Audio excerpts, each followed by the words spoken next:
Happy 4th of July, everybody. Long time no talk. To be honest, this economy has been challenging. I just say that. We're trying to hold our heads above the water, get this finished, and some other projects we have going on when there is, in my world, not an economy at all. But that's what the holdup is. Without getting political, here's where we're at. Headers are done. Zoomies are done. I just finished. I'm wrapping up this fuel line. I put a whole new fuel line. Here's the old fuel line. It's a push lock type and fittings on the ends. And at first I wasn't too fan of it, but after, let's see, since 2009 this has been in. The only reason I'm replacing it is because in a couple, there's some nicks in some spots, and I don't believe that I want to trust that. So anyway, the good thing is, here's the fuel line right here. I got some left over if anybody's going to need it once I'm finished. Jeb's has it on sale right now, really good price. Anyway, fuel lines should be wrapped up by Monday. I'm waiting for a fitting two fittings from Amazon to get here. Thank you, Amazon, for having all that stuff. You see how I routed the regulator? I did a 180 on the inline and in the return, and then I put these sleeves, these high temperature sleeves over the push locks as it went through the valley here, and this comes out pretty easy, so I can get to the valve cover bolts. In fact, you can see they're right there. But so once this is wrapped up, I can get fuel to the baby, and then I need to add transmission fluid. I need to hook up the trans cooling lines. We have a let me show you. I think I've had a video. I've done it before. For some reason. Anyway, there's a fan on a trans cooler back there. That needs to get wired in. Let me explain the cooling system. As you see, we have no water pumps. No water pumps. Where are the water pumps? The water pumps are on the inner fender right here. We have two water pumps right there. One for the engine cooling and one for this cooler is for the intercooler for the blower.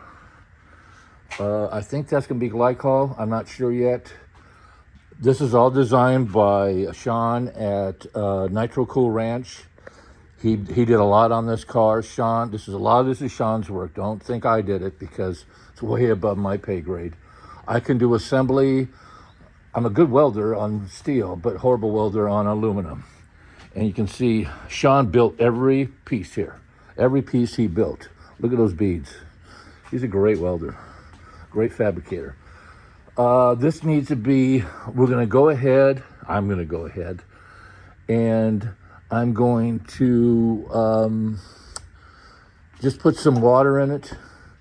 We're going to check for leaks, and then we're going to start the motor. And I'll do a video when we do the motor has already been ran on a dyno. So it's set up, it did 750 horsepower on the dyno. There's more in it, but I can't afford it.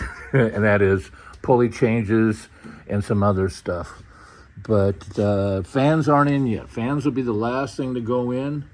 Fans will go in after the startup process goes through that. Once it's started again, I'm going to retorque the heads. And then change the oil again for the third time. When you spend this much money on the motor, you're going to change oil a lot. And then this all comes off and goes to the polisher.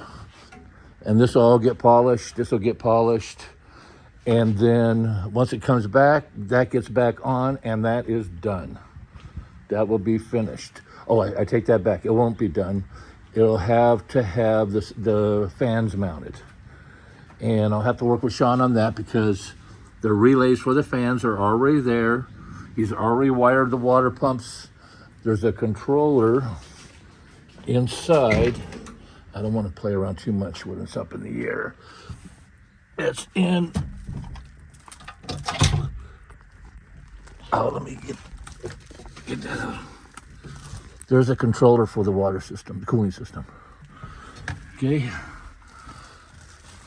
So carpet's in. I went with the red. I see I got footprints in there already. And the reason why we went with the red is because there's going to be mats over this, and I wanted something different. Nothing more than that. I haven't decided if the back seat's going in, to be honest. I'm really thinking it needs. Yeah, I got to get the roll bar put in, and that's why the seat's bolted down. But that's why the rest of the interior is not in. Shifter's all hooked up, tacks in, and if you care, there's some signatures from Don Perdone, and if you look on this side, it's hard to see, but signatures from some of the guys from American Graffiti signed this. I know Paul Matt did for sure because his name's there. The rest, I don't know who it was. But that's the interior. The interior is really done. I have the door panels.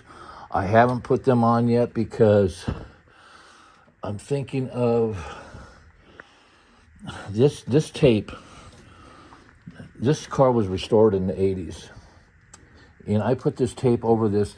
It helps a hell of a lot. Very quiet inside, believe it or not. And this is a good carpet too. This has got the padding underneath it. New jute on the seats. I want to thank my sponsor, the Norco Cool Ranch, who sponsored the seat repair. I had rips in the seats, and I was on a waiting list to get the material, but somehow Sean was able to get it done. He did it for me. I appreciate that. So, as you can see,